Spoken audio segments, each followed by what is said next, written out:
Bulletin ముందుగా headlines. BJP SC Morcha రాష్ట్ర అధ్యక్షుడు శ్రీ కాంతి కిరణ్ మీడియాతో మాట్లాడారు.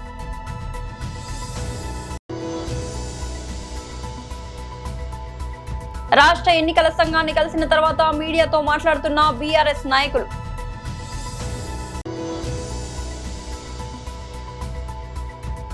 తాడేపల్లి పార్టీ కేంద్ర కార్యాలయంలో MLC Mondithoka Arun Kumar press meet.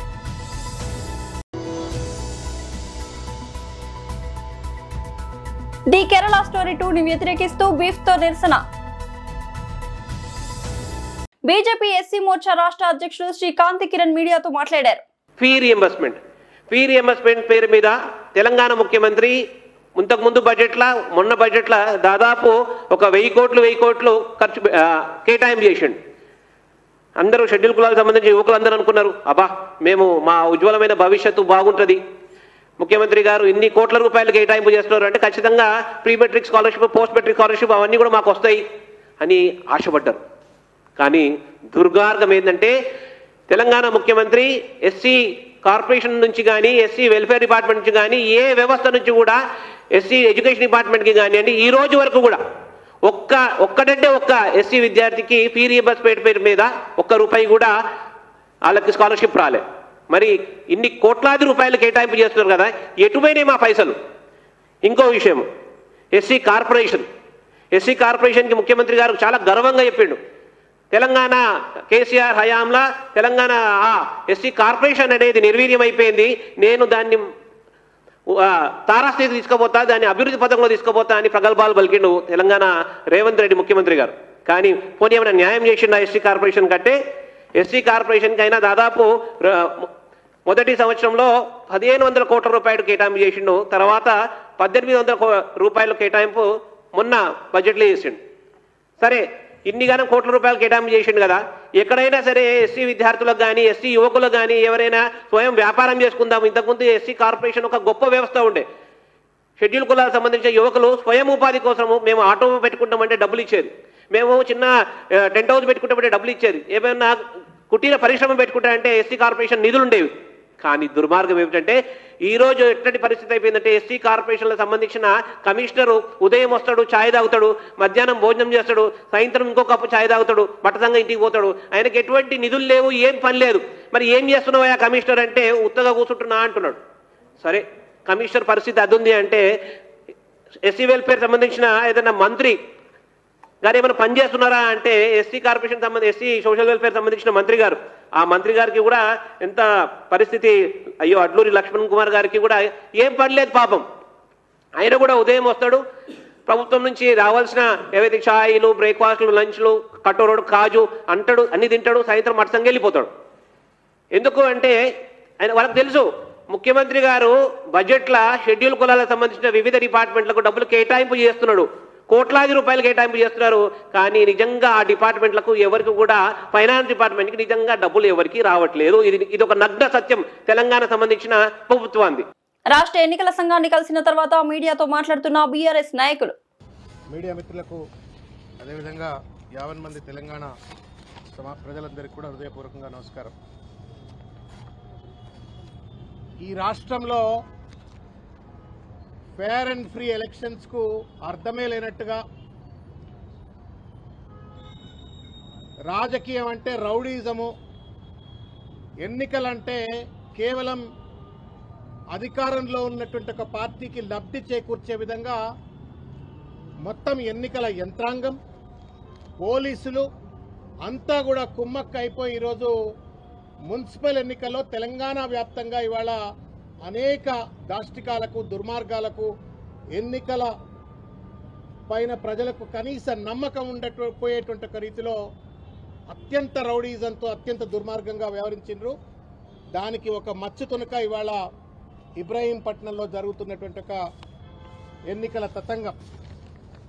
మెడకాయ మీద తలకాయ ఉన్నవాడు ఎవడూ కూడా ఇంత దుర్మార్గానికి పాల్పడ్డాడు. రాజ్యాంగం పైన గౌరవం ఉన్నటువంటి వాళ్ళు, ప్రజాస్వామ్యం పైన గౌరవం ఉన్నటువంటి వాళ్ళు, ఎన్నికలు అనేటువంటివి ప్రజలిచ్చిన తీర్పు, దీన్ని గౌరవించాలా అనేటువంటి ఒక కనీస ఔచిత్యం ఉన్నటువంటి వాడు ఎవడు కూడా ఇంత చిల్లరతనానికి బహుశా పాల్పడి ఉండరు. ఇవాళ ఇబ్రహీంపట్నంలో ఈ రకమైన దుర్మార్గానికి అక్కడ ఉన్నటువంటి ఒక రిటర్నింగ్ ఆఫీసర్ కావచ్చు, స్థానిక పోలీస్ అధికారులు కావచ్చు, జిల్లా కలెక్టర్ కావచ్చు, అందరూ కూడా ఈరోజు కుమ్మక్క అయిపోయి ఒక చిల్లరతనానికి కేవలం అక్కడ ఉన్నటువంటి ఒక శాసనసభ్యుడు అధికార పార్టీకి సంబంధించిన వాళ్ళ కొమ్ము కాసేటువంటి ఒక రీతిలో మెప్పు పొందేందుకోసం అని చెప్పని ప్రజాస్వామ్యాన్ని హత్య చేస్తా ఉన్నారు, ప్రజలిచ్చిన తీర్పును హననం చేస్తా ఉన్నారు. దానికి ఉదాహరణ ఇబ్రహీంపట్నం. ఏంటంటే 13 వార్డ్స్లో మొత్తం ఉన్నటువంటి ఒక వార్డులు 24 వార్డ్స్ ఉన్నాయి. ఈ 24 వార్డ్స్లో 13 వార్డ్స్ బీఆర్ఎస్ పార్టీ గెలుచుకుంది. Congress గెలుచుకున్నటువంటిది 8 wards, Bharatiya Janata party గెలుచుకున్నటువంటిది 2 wards, independent అభ్యర్థి గెలుచుకున్నటువంటిది 1 వార్డు. నేను మళ్ళా చెప్తా ఉన్నా, బీఆర్ఎస్ 13, కాంగ్రెస్ 8, బీజేపీ 2, ఇండిపెండెంట్ 1. ఈ కార్యక్రమాన్ని చూస్తున్నటువంటి ఒక ప్రజలు కానీ మీడియా మిత్రులు కానీ ఎవరు కావాలండి chairman? Straight quorum, straight majority 13 మంది సభ్యులతో బీఆర్ఎస్ పార్టీని అక్కడ ఉన్నటువంటి ఒక ప్రజలు గెలిపిస్తే కౌన్సిల్ చైర్మన్ ఎట్టి పరిస్థితుల్లో కూడా బీఆర్ఎస్ అభ్యర్థి కావాలి. 16వ తారీఖు నాడు మీటింగ్ అని పిలిచినారు, ఎలక్షన్స్ కోసం అని చెప్పని మీటింగ్ పిలిచినారు, ఎన్నికల కోసం అని చెప్పని చైర్మన్ వైస్ చైర్మన్ ఎన్నిక కోసం పిలిచినారు. తాడపల్లి పార్టీ కేంద్ర కార్యాలయంలో MLC Mondithoka Arun Kumar press meet. శాసనసభ శాసన మండలి సాక్షిగా ప్రజలకు నిజం చెప్పాల్సిన ఏకైక ఫోరమైన మండలి సాక్షిగా అప్పుల మంత్రి అయిన పయ్యావుల కేశవులు తన అప్పుల గురించి ఎంత గొప్పగా అబద్ధం చెప్పాడంటే, గత ప్రభుత్వం అంటే వైఎస్ఆర్ కాంగ్రెస్ పార్టీ ప్రభుత్వం దిగిపోయే నాటికి 9,74,000 కోట్ల రూపాయల అప్పుతో మిగిల్చారని సాక్షాత్తు బడ్జెట్ ప్రసంగంలో పయ్యావుల కేసులు చెప్పడం జరిగింది. మళ్ళీ అదే ఫిగర్ని 9,74,000 ఫిగర్ని మేము అడిగిన ప్రశ్న రూపంలో మళ్ళీ అదే చెప్పడం జరిగింది. నిజంగా ఈ బడ్జెట్లు ఒక్కసారి మీరు గమనిస్తే, ఏ బడ్జెట్కైనా బడ్జెట్ పేపర్స్ ఇచ్చినప్పుడు ఆ బడ్జెట్తో పాటు వాల్యూమ్ 6 అనేది ఒక బుక్లెట్ ఉంటుంది. అందులో అప్పుల వివరాలు, ఎక్కడెక్కడ అప్పులు తీసుకొచ్చాం, ఏ సెక్టార్ మీద ఎంత ఖర్చు పెట్టాం అనేది వివరాలు ఉంటుంది. గమ్మత్తుగా ఈ సంవత్సరం వాల్యూమ్ 6 తీసేశారు. ఎందుకంటే వీళ్ళ చేసే అప్పులు ఎవరికీ తెలియకూడదు, ఇదేదో రాష్ట్ర ప్రభుత్వం అంటారు వాళ్ళ జేబు సంస్థలాగా ఎవరికీ తెలియకూడదు మేము చేసే అప్పులని చెప్పి అప్పులు ఎడాపెడా చేస్తున్నారు. ఇదే చంద్రబాబు నాయుడు ఎన్నికల ముందు ప్రచారంలో నేను ఎక్కడా అప్పు చేయకుండా సంపద సృష్టిస్తాను, నేను సంపద సృష్టికర్త అని మాట్లాడటం జరిగింది. ఈయన సంపద సృష్టికర్త కాదు కదా, ఈయన అప్పుల సృష్టికర్త. ఈ అప్పుల సృష్టికర్తలో భాగంగా వాస్తవానికి ఈ రాష్ట్ర ప్రజలందరికీ కూడా వీళ్ళు ఎంత ఘోరమైన పచ్చి అబద్ధాలు ఆడుతున్నారనేది ఒక్కసారి చూద్దాం. 2014 నాటికి ఈ రాష్ట్ర విభజన జరిగిన తర్వాత అంటే ఉమ్మడి రాష్ట్రం ద్వారా మనకు వచ్చిన అప్పులు 1,40,000 కోట్ల రూపాయలు అయితే 2014 నుంచి 19 వరకు ప్రతిసారి విజనరీ అని చెప్పుకునే ఈ విజనరీ లీడర్ చంద్రబాబు నాయుడు హయాంలో ఈ 1,40,000 కోట్ల కాస్త 9,90,000 కోట్లకి ఎగబాకింది. ది కేరళ స్టోరీ 2 సినిమాను ఇంకా రిలీజ్ కాకముందుకే కేరళలో వివాదం రాజేస్తోంది. ఫిబ్రవరి 27న విడుదల కానున్న ఈ చిత్రం మత మార్పిడి, లవ్ జిహాద్ అంశాల చుట్టూ తిరుగుతుందని డైరెక్టర్ కామాఖ్య నారాయణ సింగ్ తెలిపారు. మరోవైపు కేరళ ముఖ్యమంత్రి పినరయి విజయన్, కాంగ్రెస్ నేతలు ఈ సినిమాపై తీవ్ర విమర్శలు గుప్పిస్తున్నారు. సిపిఎం యువజన విభాగం, DYFI student wing, SFI Kerala వ్యాప్తంగా నిరసన కార్యక్రమాలు చేపట్టింది. తిరువనంతపురంలో బీఫ్ ఫెస్టివల్ నిర్వహించారు. పరాటా, గొడ్డు మాంసం కూరను వడ్డిస్తూ నిరసన వ్యక్తం చేశారు. మరోవైపు సీఎం పినరయి విజయన్ ఇటీవల స్పందిస్తూ ఈ సినిమా కేరళ ప్రతిష్టను దెబ్బతీస్తోంది, రాష్ట్రాన్ని ఉగ్రవాద కేంద్రంగా చూపే ప్రయత్నం జరుగుతోంది, లౌకికవాదాన్ని, శాంతిని దెబ్బతీసేందుకు రూపొందించిన విద్వేషపూరిత ప్రచారం ఇది. కేరళలో ఇలాంటివి జరగవు. ప్రజలు సమిష్టిగా ఈ సినిమాను తిరస్కరించాలి అని అన్నారు. కాంగ్రెస్ నేత కేసీ వేణుగోపాల్ ఈ సినిమాపై విమర్శలు గుప్పించారు. ఆయన మాట్లాడుతూ కేరళలో ప్రజలు గొడ్డు మాంసం తినాల్సి వస్తుందని తప్పుడు కథనాలు సృష్టిస్తున్నారు. మతపరంగా ప్రజల్ని విభజించే ప్రయత్నం ఇది అని విమర్శించారు. కబ్జాదారుల నుంచి తమ పార్కుని కాపాడిన హైడ్రాకు బాబానగర్ వెల్ఫేర్ అసోసియేషన్ కమిటీ సభ్యులు ప్రత్యేక ధన్యవాదాలు తెలిపారు. చాలా సంవత్సరాలుగా 3000 గజాల పార్కు స్థలాన్ని ముక్కలుగా చేసి కబ్జాదారులు రిజిస్ట్రేషన్లు చేయించుకోవడం జరిగింది. దీనిపై అనేక రకాలుగా పోరాటం చేశారు, కానీ ఎవరు దీనికి పరిష్కారం చూపించలేదు. దీనిపై హైడ్రా కమిషనర్ రంగనాథ్ కు ఫిర్యాదు చేయడంతో అసోసియేషన్ సభ్యులను, కబ్జాదారులను పిలిచి ఒక సమావేశం ఏర్పాటు చేశారు. అనంతరం వారి వద్ద ఉన్న ఆధారాలను పరిశీలించి ఈ స్థలం కబ్జాకు గురైందని నిర్ధారించి మా పార్కు స్థలాన్ని మాకు అందజేశారు. బాబానగర్ వెల్ఫేర్ అసోసియేషన్ స్థలాన్ని కబ్జా చేసిన వారిని అరెస్ట్ చేసి రిమాండ్ కు కూడా పంపించడం జరిగింది. తమ కాలనీలో ఎలాంటి స్థలం కబ్జాకు గురైనా హైడ్రాకు ఫిర్యాదు చేసినట్లయితే పరిష్కారం లభిస్తుంది అని కాలనీ వాసులు తెలిపారు.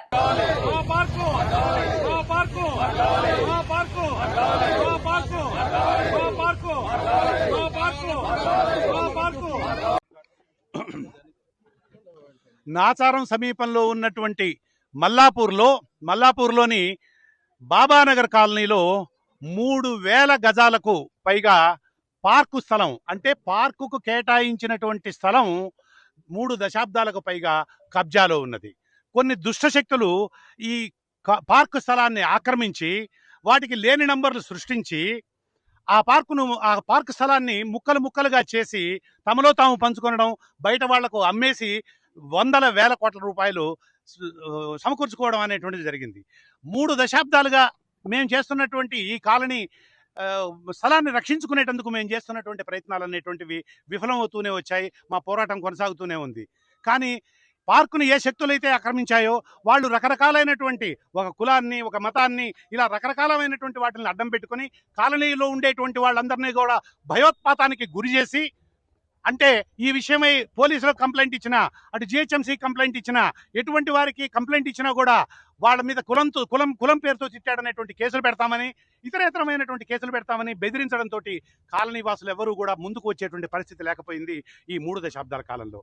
అయితే 2024 అంటే 1.5 సంవత్సరం కిందట తెలంగాణలో ఏర్పాటైనటువంటి హైడ్రా అనేటువంటిది ఈ కాలనీ వాళ్ళకి చాలా ఒక వరంలాగా వచ్చింది. సుమారు 2.5 నెలల కిందట హైడ్రా దృష్టికి మా సమస్యను, అంటే మా పార్కు స్థలం కబ్జా అయినటువంటి విషయాన్ని హైడ్రా దృష్టికి తీసుకువెళ్లడంతో హైడ్రా కమిషనర్ రంగనాథ్ గారు మొత్తం ఇరుపక్షాల వాళ్ళని, అంటే అటు పార్కును ఆక్రమించినటువంటి వాళ్ళని, కాలనీ వాళ్ళ వాసుల్ని, వీళ్ళందరితో విస్తృత స్థాయి సమావేశాన్ని ఏర్పాటు చేసి పత్రాలను పరిశీలించి వాళ్ళ దగ్గర ఉన్నటువంటి అధునాతనమైనటువంటి సదుపాయాలు, కంప్యూటర్ల ద్వారా ఉండేటువంటి సదుపాయాలన్నింటినీ కూడా క్రోడీకరించి ఇది ఆక్రమణకు గురైంది అనేటువంటిది నిర్ణయం చేసి, ఎక్కువ టైం కూడా లేకుండానే 24 గంటల లోపలనే మొత్తం వాళ్ళ బలగాలతో దిగిపోయి మొత్తం పార్కును విముక్తం చేసి మొత్తం ఫెన్సింగ్ అంతా కూడా చేశారు. దీనికి సంబంధించి ఈ ప్రధానమైనటువంటి ఆక్రమణదారు అయినటువంటి బొట్టసాయిలు అనేటువంటి వ్యక్తిని అరెస్ట్ చేసి పబ్లిక్ ప్రాపర్టీని కబ్జా చేసినందుకు గాను అరెస్ట్ చేసి రిమాండ్కు పంపించడం జరిగింది. ఇందు మూలంగా నేను తెలియజేసేటువంటిది ఏంటంటే, రంగనాథ్ గారి ఆధ్వర్యంలో హైడ్రా హైదరాబాద్లో 1000కి పైగా ఎకరాలను ఇప్పటికే ప్రైవేట్ ఆక్రమణల నుంచి, కబ్జాల నుంచి విముక్తం చేసింది. ఇందులో ఒక్కొక్కటి కూడా ఒక 100 కోట్ల రూపాయల ఖరీదు చేసేటువంటి స్థలాలు, అంటే 1000 ఎకరాలు, ఎకరం 100 కోట్ల రూపాయలు, అంటే 1,00,000 కోట్ల రూపాయల విలువైనటువంటి భూములను హైడ్రా విముక్తం చేసింది. ఇది చాలా చాలా చాలా గొప్ప విషయం. ఇంకా హైదరాబాద్లో అనేకమైనటువంటి చోట్ల నాలాలు, పార్కులు, చెరువులు ఇటువంటివి చాలా చాలా ఆక్రమణకు గురైనాయి. ఆయనకున్నటువంటి బహుశా వనరులు పరిమితం కావడం వల్లనో, బలగాలు పరిమితం కావడం వల్లనో అప్పటికే రెట్టించినటువంటి ఉత్సాహంతో రంగనాథ్ గారు చేస్తున్నారనడానికి మా కాలనీయే ఉదాహరణ. ఆయనను వ్యక్తిగతంగా పొగిడి దానివల్ల లబ్ధి పొందాల్సిన అవసరం ఎవరికీ లేదు. నెల్లూరు జిల్లా కావలిలో ఈ నెల 23వ తేదీన జరగబోయే వైసీపీ కార్యకర్తల విస్తృత స్థాయి సమావేశానికి భారీ ఎత్తున హాజరు కావాలని కావలి నియోజకవర్గ వైసీపీ ఇన్ఛార్జ్ మాజీ ఎమ్మెల్యే రామిరెడ్డి ప్రతాప్ కుమార్ రెడ్డి పిలుపునిచ్చారు. కావలిలో నిర్వహించిన మీడియా సమావేశంలో ఆయన మాట్లాడుతూ పార్టీ బలోపేతం దిశగా కీలక నిర్ణయాలు తీసుకోనున్నట్లు వెల్లడించారు. రాబోయే రాజకీయ పరిణామాలు, నియోజకవర్గ అభివృద్ధి అంశాలపై విస్తృతంగా చర్చలు జరగనున్నాయని తెలిపారు. ప్రతి గ్రామం, ప్రతి వార్డు నుండి కార్యకర్తలు పెద్ద ఎత్తున పాల్గొని సమావేశాన్ని విజయవంతం చేయాలని కోరారు. ఈ సమావేశానికి ఎంపీ మిథున్ రెడ్డి, నెల్లూరు జిల్లా వైఎస్ఆర్సీపీ పార్టీ జిల్లా అధ్యక్షుడు కాకాని గోవర్ధన్ రెడ్డి హాజరు కానున్నారని చెప్పారు. ఈ మీడియా సమావేశంలో వైసీపీ పట్టణ అధ్యక్షుడు కేతిరెడ్డి శివకుమార్ రెడ్డితో పాటు పలువురు ముఖ్య నాయకులు, కార్యకర్తలు పాల్గొన్నారు. పార్టీ శక్తిని చాటేలా ఈ సమావేశాన్ని విజయవంతం చేయాలని నాయకులు సంయుక్తంగా పిలుపునిచ్చారు. దాదాపు ఈ కమిటీ అన్నీ కూడా ఒక 80% ఆల్మోస్ట్ కంప్లీట్ అయినాయి. అదేవిధంగా వాటికి సంబంధించి ఒక ఫొటోస్ అన్నీ కూడా అప్లోడ్ కూడా చేయటం జరిగింది. కాబట్టి మిగతావి కూడా ఏమైనా పెండింగ్ ఉంటే వాటన్నిటిని కూడా అప్లోడ్ చేయాలని చెప్పున్నాయి. అదేవిధంగా కమిటీ కూడా కొన్ని వేయాల్సి ఉంది. వాటిలో కూడా కొంతమందిని ఇంకా సెలక్షన్ చేస్తాను. అవి కూడా తొందరలో కంప్లీట్ అయిపోతుంది. కాబట్టి ఈ లోపుగా మన కావలి నియోజకవర్గానికి సంబంధించి ఈ నెల 23వ తారీఖు మధ్యాహ్నం 2 గంటలకి ఆర్ఎస్ఆర్ కళ్యాణ మండపంలో పార్టీ విస్తృత స్థాయి సమావేశం ఏర్పాటు చేయాలని మేమంతా కూడా నిర్ణయించాము. ఈ కార్యక్రమానికి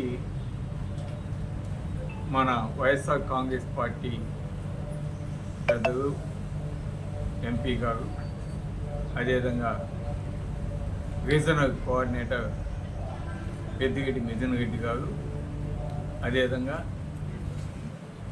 గౌరవనీయులు మాజీ మంత్రివర్యులు జిల్లా అధ్యక్షుడు శ్రీ కాకాని గోవర్ధన్ రెడ్డి గారు, అదేవిధంగా పార్లమెంట్ నియోజకవర్గ అబ్జర్వర్ జంకే వెంకటరెడ్డి గారు, నియోజకవర్గ అబ్జర్వర్ ధనంజయ రెడ్డి గారు వీళ్ళు హాజరవుతున్నారు.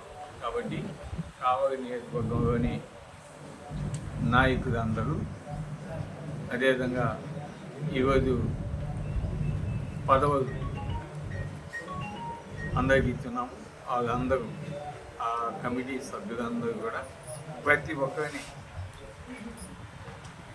ఈ కార్యక్రమానికి అటెండ్ కావాల్సిందిగా కోరడమైంది. కామారెడ్డి ప్రభుత్వ డిగ్రీ కళాశాల భూములు, శిశు మందిర్, అరోరా కళాశాల అంశాలపై ఆరోపణలు రాజకీయ వేడిని రాజేశాయి.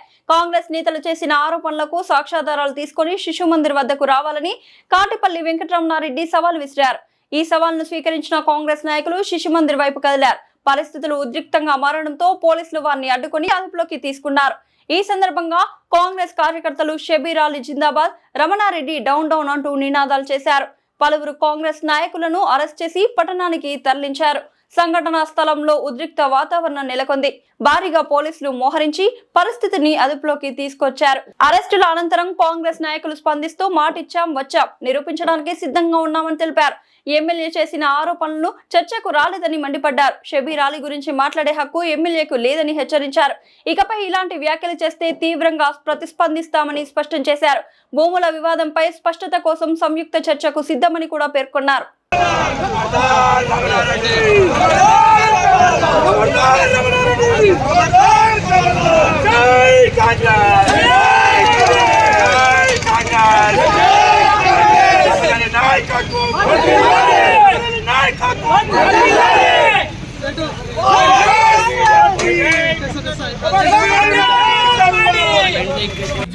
దారులు కామారెడ్డి ఎమ్మెల్యే రమణారెడ్డి ఖబర్దార్ చెప్తున్నాం. ఎందుకంటే నిన్న సవాల్ విడిచినావు కదా, శబిరాల గారి మీదకి, కాంగ్రెస్ నాయకుల మీదకి సవాల్ విడిచినావు. రమణారెడ్డి, నీ గురించి నువ్వు 10 గంటలకు చెప్పినావు, మేము 7 గంటలకే ఆ శిశు మందిర్ బీడి కలిగి వచ్చి కూర్చున్నాం. రమణారెడ్డి పారిపోయినావా? రమణారెడ్డి ఖబర్దార్. రమణారెడ్డి నీలాంటి మీడియా ముంగడికి వచ్చి సీఎం వన బాలకృష్ణ లాగా, సల్మాన్ ఖాన్ లాగా యాక్షన్ చేస్తుడు తప్ప నీతో చేత కాదు. నేను కామారెడ్డి ప్రజలు నిన్ను అభివృద్ధి చేయడానికి కామారెడ్డి ఎమ్మెల్యే ఎన్నుకున్నారు. 2 సీఎంల మధ్య గెలిచడానికి గొప్పగా చెప్తుంటావు కదా. ఇప్పుడు ఎక్కడికి పోయినావు రమణారెడ్డి? పారిపోయినావా రమణారెడ్డి? మీ నాయన, మీ కేవీఆర్ మీ నాయన ఏమో చెప్తున్నారు కదా, మీ నాయన అభివృద్ధి చేసి కాబట్టి మీ నాయన ఎక్కడ అభివృద్ధి చేసిండు, నాయన తాతలు చెప్పుకునే రోజులు లేవు. షబ్బీరాలు గారు అంటే కామారెడ్డి గుండెల్లో, కామారెడ్డి అంటే షబ్బీరాలి, షబ్బీరాలి అంటే కామారెడ్డి అన్న విధంగా ఉన్నది షబ్బీరాలు గారి పేరు. అలాగే కామారెడ్డి శాశ్వతమైన పనులు, మంచినీటి సమస్య కానీ, ఇంకా తాగునీరు సమస్య కానీ, దాంతోపాటు కరెంటు సబ్స్టేషన్లు కానీ, మన ఇందిరాగాంధీ స్టేడియం కానీ ఎన్నో సమస్యల పోరాడి ఎన్నో నిధులు తీసుకొచ్చి కామారెడ్డి డెవలప్ చేసిన ఘనత షబ్బీరాలు గారిని తెలియజేస్తున్నాం. దాంతోపాటు నిన్న విసిరినావు కదా ఏమో సవాళ్ళు, పెద్ద తొడలు కొట్టి మిసాలు తింపి పంపించినావు కానీ నిన్న రేపు వస్తున్నా కాసుకొని నువ్వు 10 గంటలకు చెప్పినావు, మేము 7 గంటల నుంచి ఉన్నామాట. ఎటుపోయినావు రమణారెడ్డి, పారిపోయినావా? జాగ్రత్త రమణారెడ్డి, కాంగ్రెస్ అంటే శక్తి గుర్తుపెట్టుకో, షబ్బీరాలు గారు అంటే ఒక శక్తి అన్నది గుర్తుపెట్టుకో రమణారెడ్డి ఖబర్దార్. నువ్వు అంటున్నావు కదా ఈ కాలేజీ భూములు, అప్పుడే ఎంతో మంది ధర్నాలు బిండాలు చేసి ఎంతో మంది విరాళం ఇచ్చిన భూములు డిగ్రీ కాలేజీ భూములు, అది గుర్తుపెట్టుకో. అది మీ సొంతం అన్నట్టు, మీ అయ్య జాగిరి అన్నట్టు, మా భూములు మా నాయనే మేం చేస్తామని చెప్తున్నావు కదా రమణారెడ్డి. మీ కావు కాలేజీ భూములు ఎంతో మంది రైతులు దానం చేసి కాలేజీ మన కామారెడ్డి ఏరియా డెవలప్ కావాలని విస్తీర్ణంగా విరాళంగా ఫ్రీగా ఇచ్చిన భూములు, దానిలో నీవు కబ్జాదారునిగా నీ బీఈడీ కాలేజ్ డబ్బులు తీసుకొని బీఈడీ కాలేజ్ పర్మిషన్ ఇచ్చినావు, శిశు మందిర్కి డబ్బులు తీసుకొని వాళ్ళకి పర్మిషన్ ఇచ్చినావు, మళ్ళా ఇంజనీరింగ్ కాలేజీకి డబ్బులు తీసుకొని ఇచ్చినావు, అరోరా ఇంజనీరింగ్ కాలేజీకి. అది గుర్తుపెట్టుకో రమణారెడ్డి. ప్రజలందరూ చిన్నోళ్ళు కాదు పిచ్చోళ్ళు కాదు, మెచ్చుడుగా ఆలోచిస్తున్నారు. జాగ్రత్త రమణారెడ్డి. ఇప్పుడు సవాల్ ఇప్పుడు కూడా చెప్తున్నాం, ఇప్పుడు మన పోలీసు అరెస్ట్ చేసి తీసుకొచ్చారు. రేపు కూడా ఉన్నది మీది. ఇక నీ ఎపిసోడ్స్ కావు, మా ఎపిసోడ్స్ ఎందుకు నీకు చూస్తాం రామరెడ్డి. నువ్వు ఉంటావు కదా, నీ చిన్నప్పటి దోస్తులు కూడా కలిసినాం. నువ్వు 95 నుంచి నీ ఏం చేసినావు, నీ పర్సనల్ విషయాలకు రాబన్నాం, కానీ మా షబ్బీరాలు గారి పర్సనల్ విషయాలు మాట్లావు కాబట్టి ఖచ్చితంగా నీ పర్సనల్ కూడా చూస్తాం. నువ్వు నీ ఇంట్లో ఎన్ని తగాదాలు ఉన్నాయి మాకు తెలుసు. నీ ఇంట్లో నువ్వు ఎవరితో చక్కగా ఉంటావు, మీ ఒంటెత్తి పొగడలు ఎట్లా మాట్లాడతావు రమణారెడ్డి. ఎవరు ఉండదు, నీ బండారం బయట. బులెటిన్ ముగించే ముందు హెడ్లైన్స్ మరోసారి. బీజేపీ ఎస్సీ మోర్చా రాష్ట్ర అధ్యక్షుడు శ్రీ కాంతి కిరణ్ మీడియాతో మాట్లాడారు.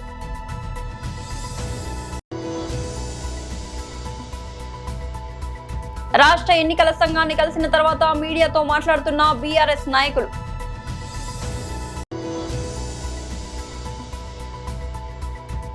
తాడేపల్లి పార్టీ కేంద్ర కార్యాలయంలో MLC Mondithoka Arun Kumar press meet.